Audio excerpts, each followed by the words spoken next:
plan. Don't waver from the plan through highs, through lows. Stick to the plan. And I think that's what our team's done. That's what our staff has done, is we've just really been committed to a plan and a way to do this with the right kids, with good kids who love football, and starting to reap what we sow.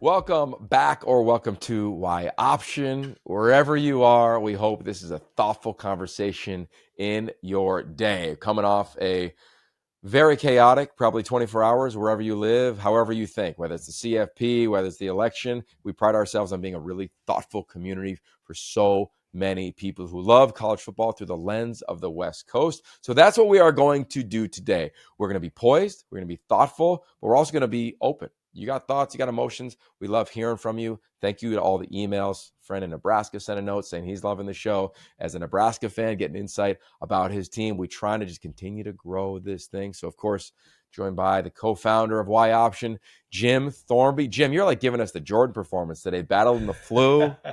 How are you? We're doing NIU level upset here, me being upright right now. But, the energy that Kenny Dillingham is bringing is fueling me right now. So we're good. The CFP came out last night, or Tuesday night. Trying to remember what day today is, but it came out Tuesday night, and it was funny because that seemed to have as much online outrage as anything last night. People upset about where Penn State is ranked too high, BYU is ranked too low, Tennessee, why are they ranked where they are? Why is Indiana, they're 9-0, they should be up higher. So it was kind of funny to see just how passionate people were about this first rankings, which I get it, but also like it'll work itself out. Like if you're 8 this week, like you are with Indiana, like if you beat Michigan this week, people are going to like all of a sudden be like, oh yeah, like you're way better than we thought. Or if you lose, like you're gonna fall out, you're gonna fall dramatically, and people will know what you really were. So it's like people get too riled up by what this first poll is and what the committee says about it afterwards. Like Ward Manuel is like getting asked very specific questions about very specific teams, about like, oh, why is this team this? And he is just a spokesperson at that point for 13 people. And if you've ever had, trying to get 13 people, you're trying to get 13 people to agree on what to have for dinner, never mind who should be the number 7 team in the country, how difficult that is.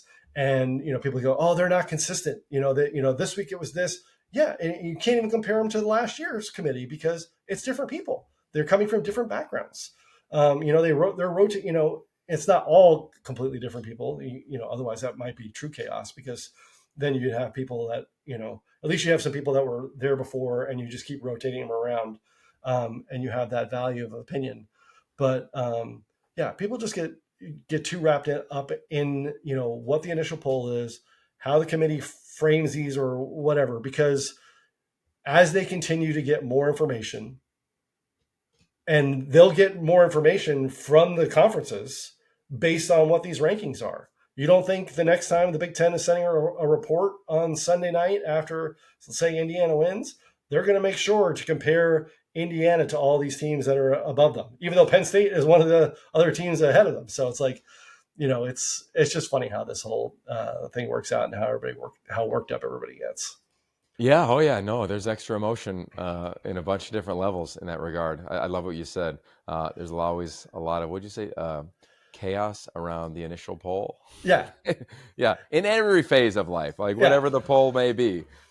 Okay. So a couple thoughts on that before we move on, because we do want to move on and get to the games this weekend. We got a great guest today in Kenny Dillingham, the head coach of Arizona State. He's our guest presented by our founding partner, 76. They got a Heisman candidate. They think they got a shot to go to the CFP. If they can get a little help and find their way to the championship game, sitting with only 2 losses right now. I think there's a few things that I look at. One is that I'm always wondering, does the committee see the biggest body of work and the entirety of the body of work, or are they just looking about who's really good right now? As you referenced, there's inconsistencies there. Body of work would be Notre Dame. Nice, right? At their best right now, you could debate where teams sit right now. Washington State is one of those teams. You look at Ohio State and where they sit. Do people like that are in the SEC? Like, there's a ton of debate. And I think that will be the biggest question asked. I think it's a real challenge for Ward Manuel or anyone to be the chair and have to answer a bunch of those questions and not go through your own lens, but go through the lens of your referenced, Jim, 12 other people. This is how it works, just to lay it out. Jim referenced the Big Ten Conference positioning Indiana. Every conference, including for Washington State fans watching or listening now at yoption.com, Teresa Gould and company will present to the committee in about a week and a half, 2 more weeks. And they will make the case based on the data points that were just laid out by Ward Manuel and the initial CFP. Same thing, data points next week will come. And then arguments will begin. They present to 2 respective members of the committee. Every conference does. Then those 2 individuals bring it back and present it to the group. That's just the workflow. I believe at the end, it gets tilted by the coaches in the room. And they say, all right, if these 2 teams were playing, what would happen? If Alabama and Washington State were playing, who would you go with? And if that's where they're sitting at that 11 seed, if we're looking at it like that, like traditionally we would look at the 4 Power 4 teams in, and Boise State, let's just say they win and there's chaos in the other leagues. That is a debate. And I think that's what will come from the coaches. So we're a long ways from that.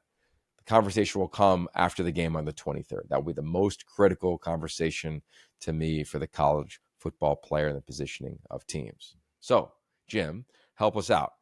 If I'm a Washington State fan and I've got a 10, 11% chance of going to this thing, according to a bunch of websites, what am I rooting for this weekend as the Cougs? I believe it might be homecoming. I don't know. They're hosting Utah State. Yeah, obviously you have to win out to be in this conversation. If the Cougs don't finish the season 11-1, they're not going to be part of the conversation. But if they do, they deserve to be part of it.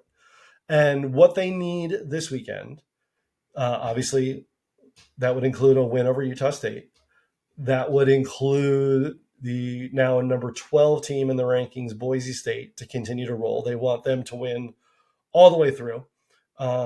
Because they're not competing with, they would be that 5th conference champion, or maybe higher than the 5th conference champion, but they're going to get in as a conference champion, and that would be Washington State's 1 loss. The better they are, the better that looks on their resume. They're rooting for Texas Tech this weekend and every weekend, and who's Texas Tech playing this weekend? Their old friends, number 20 Colorado. So right now, excuse me. Right now, obviously, Colorado is ahead of Washington State in the rankings, so that part would help as well. But just as much as anything is continuing to boost the resume with the win there. Same thing with rooting for their old friends, Washington. I know this may seem sacrilegious to Cougar fans, but you need to root for Washington every week. This weekend, they're at Penn State for the whiteout game. That's obviously would be a huge win for Washington. And then that would continue to boost up that Cougs resume, because, Ward Manuel said afterwards, like, that Washington was the best win on their resume. And we kind of went through this about how the SportsSource analytics is what the committee uses as kind of a guide. It's not the Bible, but when you're looking at trying to compare teams and compare resumes, and you're saying, okay, what's the Cougs against the top 50? Right now, the Cougs are 2-1 against the top 50. They have the loss to Boise State, the win over Texas Tech, who currently is 38 in the SportsSource rankings, and the win over Washington, who was 48 in the SportsSource rankings. Now, Texas Tech was in Pullman. Washington was at the quote-unquote neutral field in Seattle for that game. So essentially, the two of those are very similar as far as a resume game. So you're rooting for all that. Then you're looking at what's going on. If you're a Coug fan, pay attention to what's going on in the SEC this weekend. You're looking at a handful of ranked games. You have number 11 Alabama versus number 15 LSU. You have number 3 Georgia against number 16 Ole Miss. you kind of want Alabama and Georgia to really put it on LSU and Ole Miss to kind of just flush those teams, out of your way. Because if you're being realistic when it comes down to it, when you're having a conversation in that room with the committee of the Cougs resume and Alabama or Georgia, they're going to wind up sticking with those SEC teams. So if let those teams continue to win out, because they're going to finish ahead of you anyway, and get those other SEC teams that are in the middle there, including like number 7 Tennessee, who I'm not really sure on their whole resume of everything, but they're playing Mississippi State this week, a team that ASU handled earlier in the year. That would be a nice win or a nice upset as well to help, just kind of clear all the SEC teams other than an Alabama, a Georgia, a Texas. You kind of want those favorites to kind of stay at the top because the SEC is going to get at least 3 teams in. So you might as well have it be the 3 teams are at the top and let them stay up there and let everybody fall back as you kind of slide in behind them. I'm reminded of Gardner Minshew's year, right? Up until the end of the season in the Apple Cup, they were kind of that team that was kind of sitting on the outside, right? You're making a conversation for Gardner for the Heisman or the Cougs for the CFP potentially if they could have, won that game in position to go to a Pac-12 title game and potentially get in. I think this for the Cougs, and everything you laid out is spot on who you want to root for. I think the Cougs, and I talked to Jake Dicker last week, the healthiest they've been in his tenure at this point of the season in November, coming off a bye week. If I'm them, you got to just go handle your opponents. Like, this can't be an overtime game. This can't be a late, crazy game late into the night where you pull it out. Like, you're going to have a great story to your season. But to get into the top 12 and really, we know how many slots remain because of the 4 automatic conference champions that are going to get in, or the 5, right? When you look at the highest ranked ones, as Jim has referenced and taught me many times, you got to go play well. And I think that's the big, John Mateer needs to look like a Heisman candidate. He needs to look like the difference maker he is. And you need to look like a power. I hate to say this. You are a power 4 team. You got to look like it when you go play Utah State, like SC did in week 2. I remember calling that game. So I think that's where I net out. We'll come back. We'll obviously detail that one a ton next week.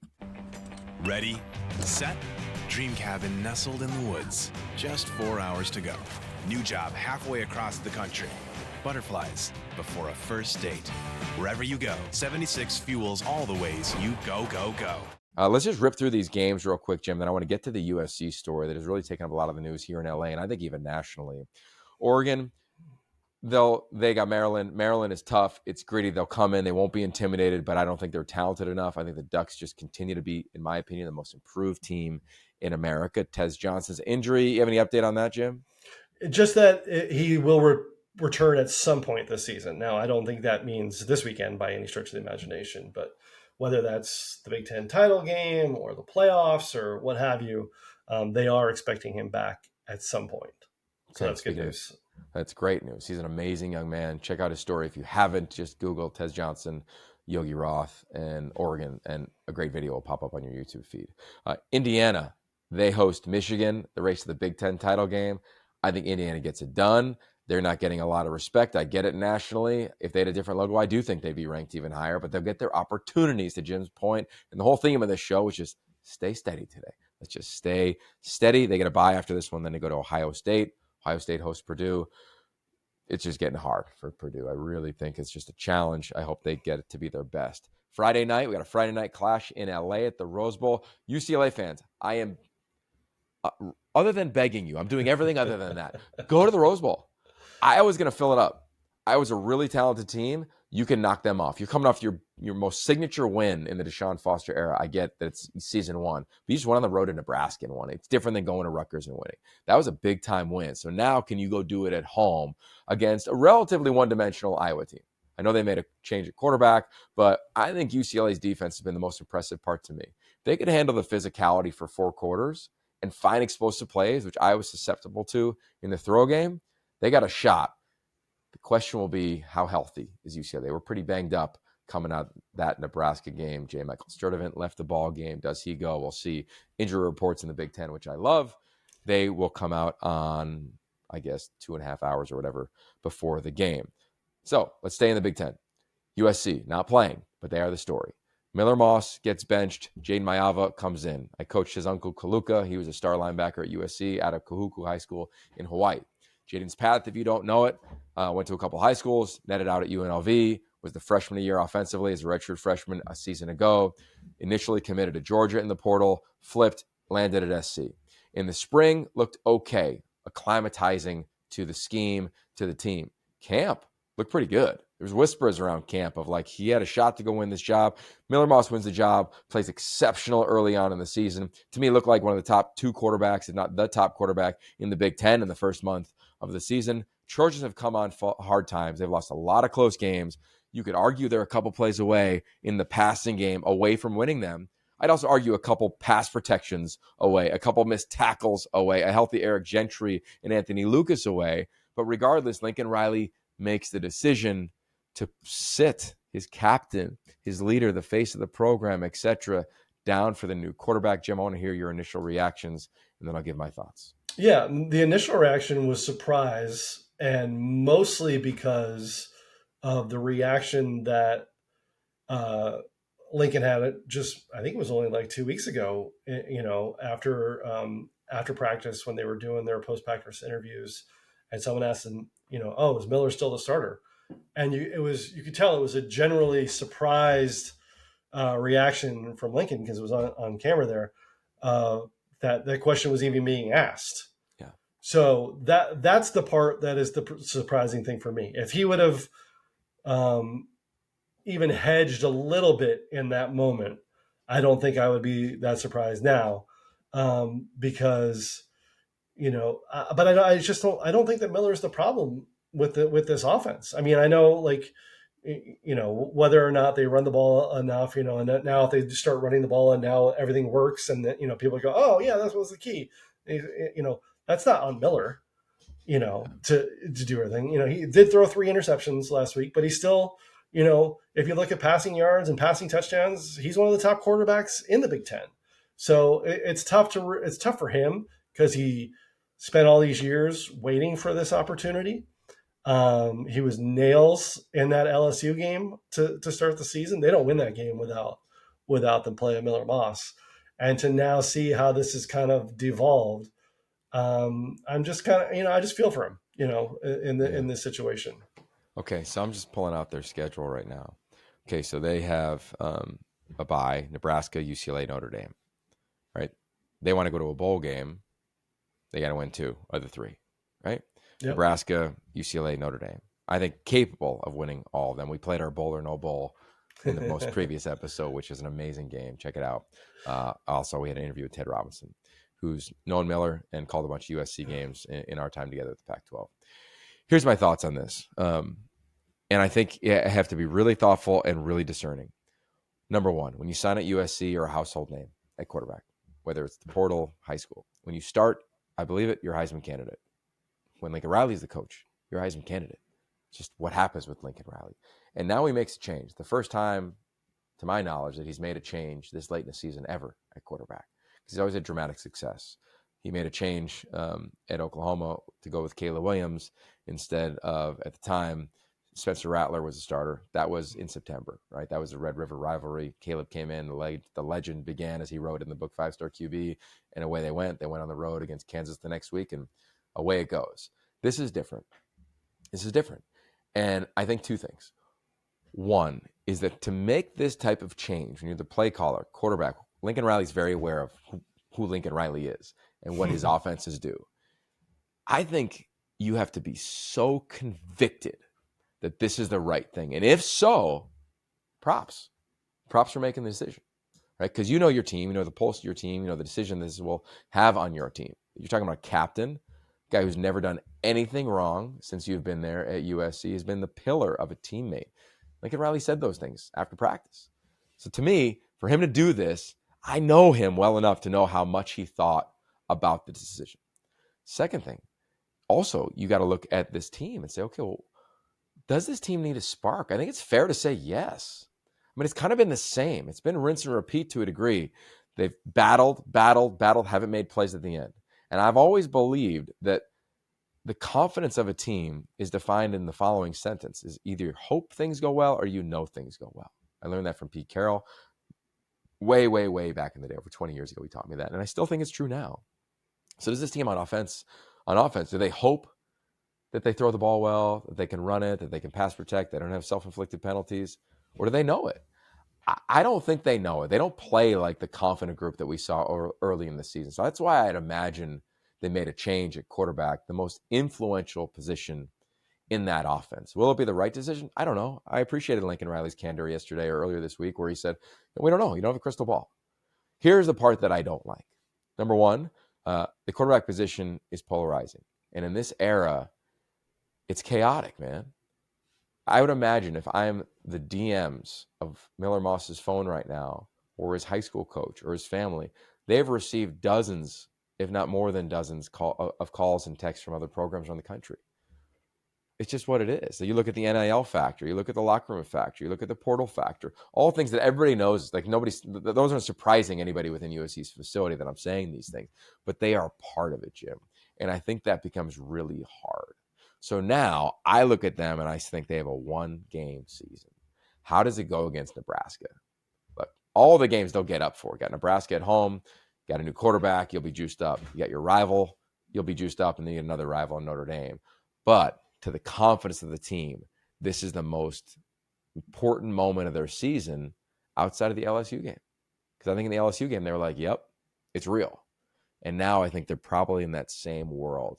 And it's hard because it's not fair to anybody, but the head coach has to make those decisions. So I would imagine if I was calling their next game, I would ask Lincoln Riley, hey, how convicted must you be? And I would bet he'd say, we had to. I don't think they're saying, screw it, let's try it.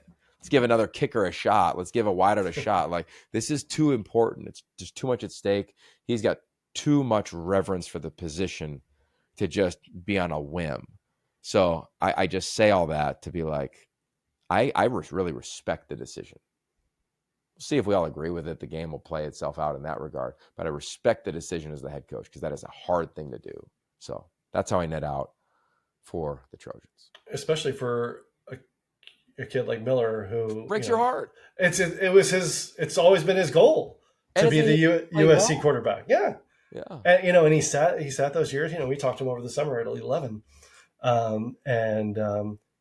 talked about that whole thing of just this was the school that he wanted to go, and he went there before Caleb was there, and then Caleb came in and was just like, oh, that was the one guy I didn't want to be at the same school with because I know that he was that guy, and now to have this taken away, it's got to be painful. It's got to be painful, but he's a vet. I know he'll be handling it with tremendous regard for the room.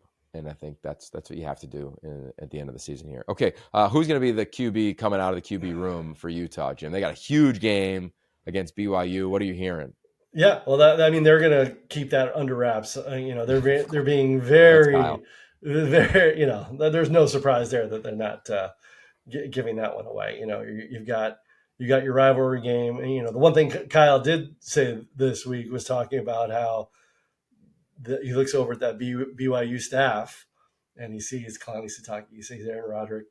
I think he said there was like 8 to 10 guys that were on the current BYU staff that used to be on his staff back in the day. So these are two teams that know each other, two staffs that know each other very well on and off the field. So it's going to be, they don't use the term the Holy War anymore, but it's going to be one of those type of games. Yeah, it is. Okay, one quick thought on that just kind of hit me is that here we have two teams that are the opposite of what we thought they'd be in the beginning of the season. We thought it'd be undefeated Utah against a struggling BYU team. It's been the opposite. Give Kalani Sitake a ton of credit. He and Kurt Cignetti get my vote right now for Coach of the Year with what they have done and with where we sit here in Week 11. I think Utah will come to play. And if they can keep this thing close and going into the fourth quarter, they got a shot, and I think they'll win the game. We know what happens between the third and the fourth with the moment of loudness, honoring two fallen teammates at Utah. The place will be crazy in Rice-Eccles. If BYU wins, though, there's a world where this is like the passing of the torch in the state of Utah. And I know it's one game. I don't want to make too much of it, but how long is Kyle Whittingham going to be at Utah? We don't know. We know Morgan Scalley's the head coach in waiting. We know what BYU is doing. We know their proud history. There will be a lot to take into this game. I will be glued to it in Big 12 country because I'm going to Kansas City, to Arrowhead, Jim, be calling Iowa State against Kansas. I love you gave a great note for this. You always help me out in my random games. Kansas is 1-6 versus FBS teams this season, but 5 of those 6 losses were by 6 points or less. Who are you picking in the Big 12 clash? I mean, selfishly, I would like to see Kansas win this game because I think it would be good for all the for the West Coast teams here. Because you know who's rooting for Utah this week. Oh yeah, Colorado and Arizona State. Yeah. That's for sure. Now Colorado, as we mentioned earlier, they got Texas Tech, which the Cougs will be rooting for the Red Raiders, and the Washington State Cougars. I need to clarify that one there. Now that we got a lot of different Cougars going along in this one, but yeah. So as far as like West Coast rooting strategies and stuff like that, but Colorado, they're in the mix for the conference championship game there. K-State, who's in the mix too, they're off this week. They host ASU next week, and then the Sun Devils, who are they're a couple steps back, but they're still there. They just have to keep winning, and they get a UCF team that really put it on the other Arizona team this last weekend. 602 yards of total offense, and it felt every single one of them watching. Yeah, you did. Yeah, you did. You'll recover, as will Arizona. I talked to some people over there this week. They'll be fine. Stay steady. Stay steady, my friends. Now, a guy who has always been steady, but he's got great energy, is our guest today, Kenny Dillingham, the head coach at Arizona State. I'm a Sun Devil, baby. This was his dream job. He has landed it. It's year 2. They are bowl eligible. They got a Heisman campaign with Cam Skattebo, and he gives us a little insight on Cam Skattebo's injury and status for this weekend. Also talks about his relationship with the starting quarterback and the impact of Marcus Arroyo. If you're an ASU fan, a Big 12 fan, just a college football fan in general, especially a fan of Y Option, you will enjoy today's conversation presented by our founding partner 76, keeping you in the know on the go, go, go. We are so thrilled that Kenny Dillingham stopped going, sat down, and gave us some of that incredible energy. Take a listen. As mentioned, Kenny Dillingham joins the show. Coach, congrats on the season. Know you got another one coming this weekend, but I just want to check in. How is life with you and the squad in year 2? It's been good. I mean, I think the guys have really taken a lot of ownership over the work, and our saying is be a good person, make good decisions, and have more fun working harder than anybody in the country. And I think these guys have really, they joke about it because they're like, oh, you only tell the recruits to have more fun part. You don't tell them that work hard part is real.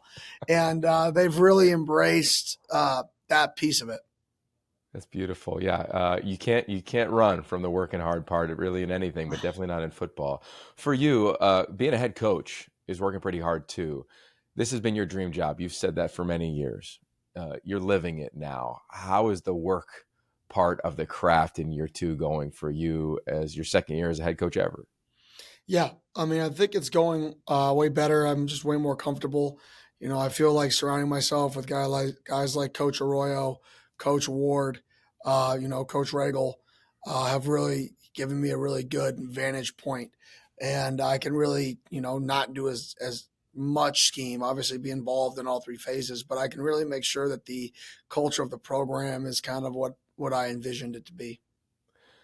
I know you envision this thing to go, and we've always talked about like this has been a quote unquote sleeping giant forever, but it could really become that actual giant. You guys are now bowl eligible. How have you navigated, or what has it been like navigating all of the things that either happened before you were there and then hit the program, and then there's natural adversity that happens in every season to get to the place where you guys haven't been in a few years? Yeah, in terms of, we still haven't had an off season without sanctions, so we haven't been able to recruit on the same level as everybody else in the country yet. And you're so far behind in kids nowadays that even the 26 class, we're still naturally behind. We still won't be caught up by then. And like I tell the guys, the staff, it's like, what are you going to do about it? Like, nobody's going to be like, oh, but they had a penalty that they had to take. So nobody cares. This is you either get results or you don't. Bottom line. And nobody cares about your circumstance. People actually enjoy people having tougher situations. They enjoy that. And it's all about coming in every day with an attitude that we're going to be successful, that we're going to do things the right way, that we have a plan and just stick to the plan. Don't waver from the plan through highs, through lows, stick to the plan. And I think that's what our team's done. That's what our staff has done, is we've just really been committed to a plan and a way to do this with the right kids, with good kids who love football, and starting to reap what we sow. I'd be curious. You referenced plan a few times there. Every athlete has a plan or a vision when they get to college. The only thing guaranteed is that it's probably not going to go exactly as you imagine from day one. How have you been able to navigate, guide, mentor, lead players that when they walk into the building, it may not be exactly like they anticipated, but there's still an optimistic approach to attack the craft with every day? Yeah, I think for me, it's just honesty in the recruiting process. Like, the reality is not many kids can come in and start as a true freshman. But everybody's recruited to start as a true freshman, right? And for me, it's just having really honest conversations with the transfers you bring in, the high school kids, the JUCO kids. Like, hey, we're really good at running back. We could use another one, but understand we're good. Conversations with Sam Levitt. We've got some good we got a good young quarterback on our roster, but you're going to be able to compete. Like, if you want a competition, I can promise you it's going to be fair. Like, can't promise you anything more than that. But I think just really genuine, honest conversations before somebody shows up on campus. Then when they get here and you're like, I told you, they have to embrace that challenge because they really took it on themselves. And I think when you recruit people to the challenge, not, the reward, oh, you're going to come here and get this. If you recruit people to, they always get something, right? Then you're going to get people that, in my opinion, just want things given to them, as opposed to recruiting people to a challenge, to the truth. I think naturally you're going to get more guys that love competition, that embrace that. And I think that's why our team's filled with the type of guys they are, is I think they love the fact that maybe in my meeting with them when they were being recruited, I challenged them and I didn't tell them what they wanted to hear. I told them the truth. And some people like that. I got to imagine you didn't promise Cam Skattebo a Heisman campaign when you were recruiting him. But what did that conversation go like when you were communicating with him? And then you look back at it now. I'm kind of curious your perspective. I said, listen, fortunately for me, every back that I've really coached has played on Sundays in this system, dating back to Memphis, where we had 5 of them at the same time, all the way to Oregon with Bucky Irving. This system is really, really good for running backs. So I can't promise you're going to start here. But if you do, the percentages are going to say you're going to play on Sundays. And not many opportunities do you get where if you win the job at your current school, you're a Sunday player. I really think running back at Arizona State, running back in this system, is a job that if you win it and you're the starting running back here, that you will play on Sundays. You will get drafted. Like, I firmly believe that to my core with my track record, Coach Aquano's track record, that's the truth. And that was what we told him. But it's going to be hard to win it because it's going to be a Sunday back who wins it. So if you're not a Sunday back, you're not going to win it. And he embraced the challenge, and he's really put in a lot of work this offseason, and he's a Sunday back, and he's going to get drafted now. Amen. He might find his way into New York City as well. The only person I think that remembers the last Heisman campaign at Arizona State is Doug Tamaro, who remembers everything. We all love him because it's been a minute. How do you decide? Yep. All right, we're going to do the campaign. Take us into that conversation. And then how do you even share with Cam and say, hey, we're going to go for it with you and try to present you and push you for an award that we think you're capable of winning? Well, I never talked to him about that. We're going to push you for it. I mean, I think it just happened naturally. When I believe I don't know all the statistics, and I'm not the walking billboard maybe as much as I should be, but I believe he has the most yards from scrimmage of anybody in Power 5 football. I think that's right. I think Boise State is beating him, but I think of Power 5, Power 4, whatever you want to call it, players right now, he's number 1 in the country. That alone should send off sirens. There should be no more stats needed. He's the number 1 player in all of Power 4 football, yards from scrimmage. What other stat do you need? The goal is to move the ball. He moves it better than anybody else in Power 4 football. End of conversation to be in there running. He runs off on our kickoff team, right? People don't realize he made the tackle on our kickoff team. You have multiple tackles on our kickoff team, right? Not many Heisman candidates are running down on kickoff. He punted for us last year. He threw touchdowns for us last year. Like, if we really wanted to dive all in on this thing, I could go line him up, even if he doesn't play this weekend, and have him punt for us just to add to his brand. Have him throw a touchdown later in the season. Like, he deserves the right to be there because that stat alone, he is the number one yards from scrimmage guy in the country. And that's got to mean something. Yeah, our podcast is titled Why Option, and we have an award every week called That Dude. I feel like it's like a clean sweep for him almost every single weekend because he is that dude. And honestly, he reminds me a lot of when Christian McCaffrey was setting all the records that you referenced. Of every time he touches the ball, you just stand up. Whoa, oh my God, this guy can do it. So to that point, like where are you today? We're recording midday on Wednesday in advance to your game. I know everybody listening or watching is going to be wondering, is their Heisman hopeful Arizona State football player going to go this weekend? To be honest, like, I'm not playing a game. It's just he truly is a game time decision, questionable, doubtful. He truly is. I mean, I wish I'm not one to hide from this. I mean, I'm pretty honest with injuries, and I wish I could come out and be like, guys, he's playing. Not like they're going to prepare any different. Or guys, he's not playing. He truly is doubtful, and we'll find out. He's got 3 more days to really get his body right. A few more days to get his body right, and hopefully he feels really good on Saturday and he wants to play and he can go out there. But we won't really find out until maybe Friday. There'll be like I'll know one way or another which way it's leaning. But until Saturday, we really won't know.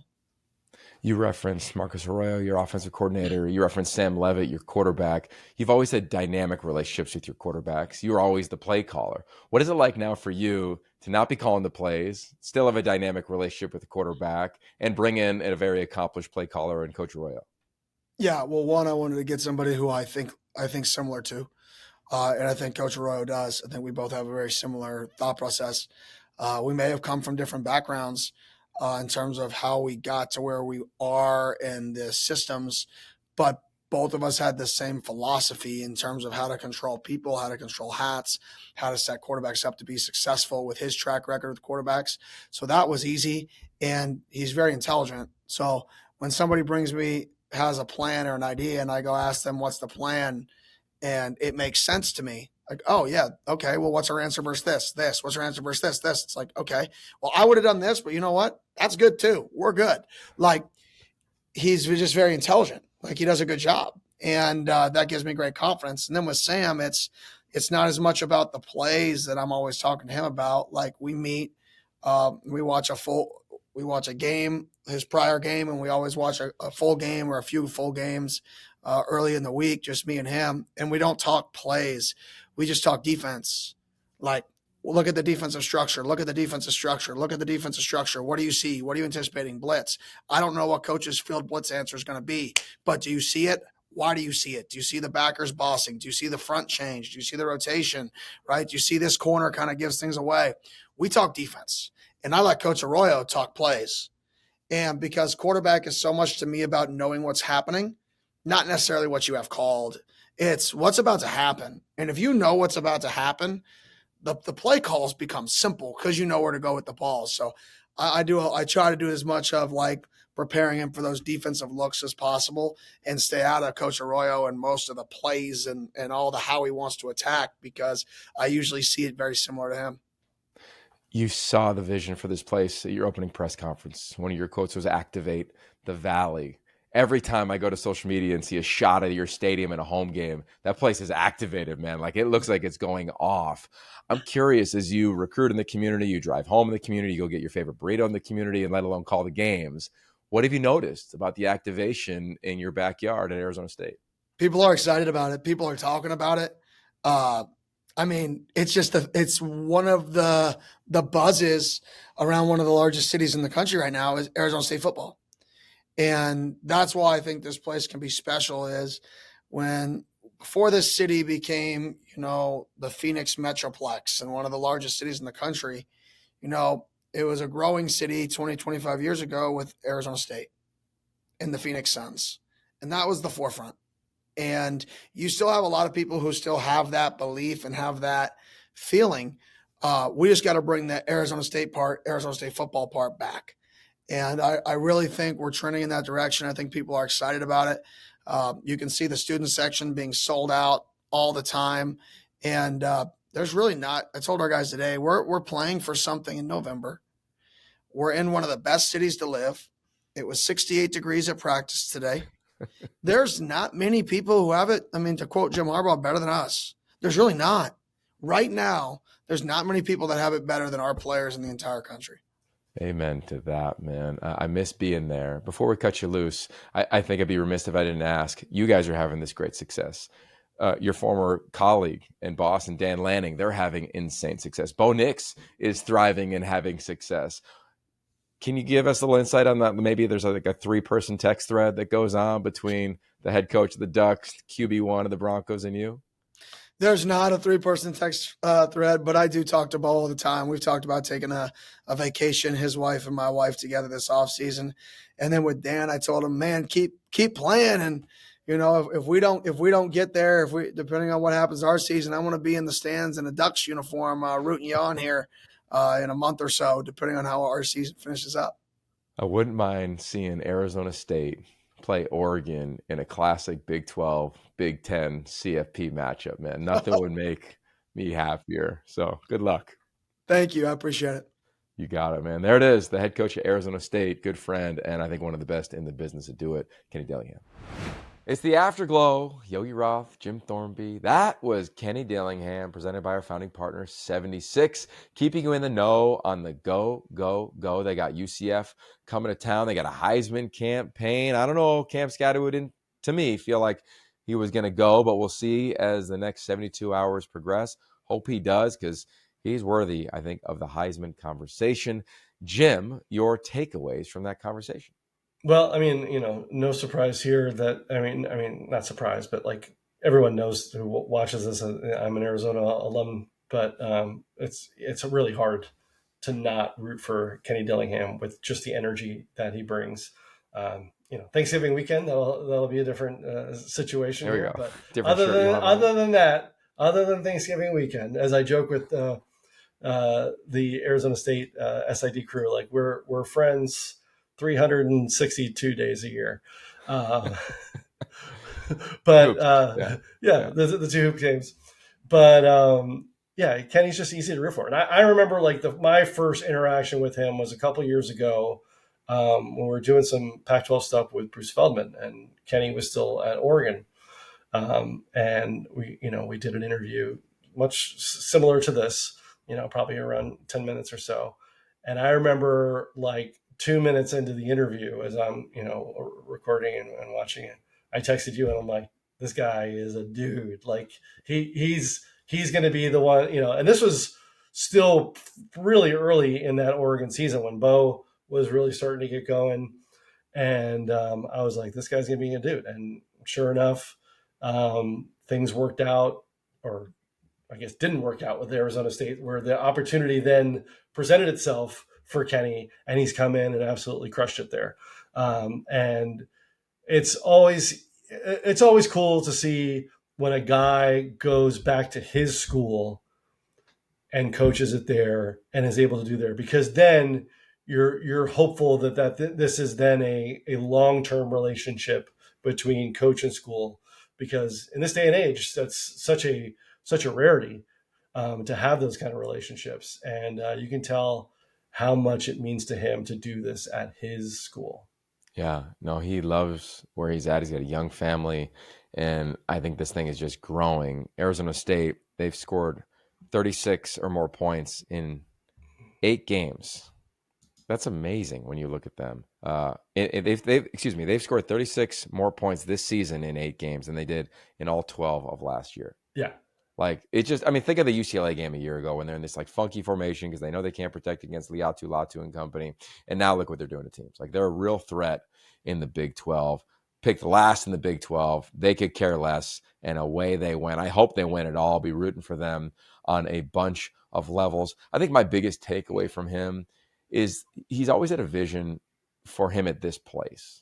I believe I called Oregon, Arizona State when he was the OC. And I remember, at the time we went to the hotel to have the production meeting, and I said, hey, would you ever want this job? And he goes, oh yeah, like didn't even flinch. Like some are coy about it. He's like, oh yeah, I want that job. My family is here. I love this job. This is where I grew up. Like he was all about it. So to see it land like that for someone who's so outgoing about his school is so impressive. So thrilled for him. Also thrilled for all of you coming along for this journey here at Y Option. Here we go. Week 11 is on the cusp. I'll be on my way to the Big 12 Country on Fox Sports 1 alongside Guy Haberman. Jim Thornby will keep Y Option social just pumping all weekend long because there's a lot of news for a lot of teams with the CFP. So wherever you are today and however you're feeling, thank you for coming on this journey. And as always, stay steady.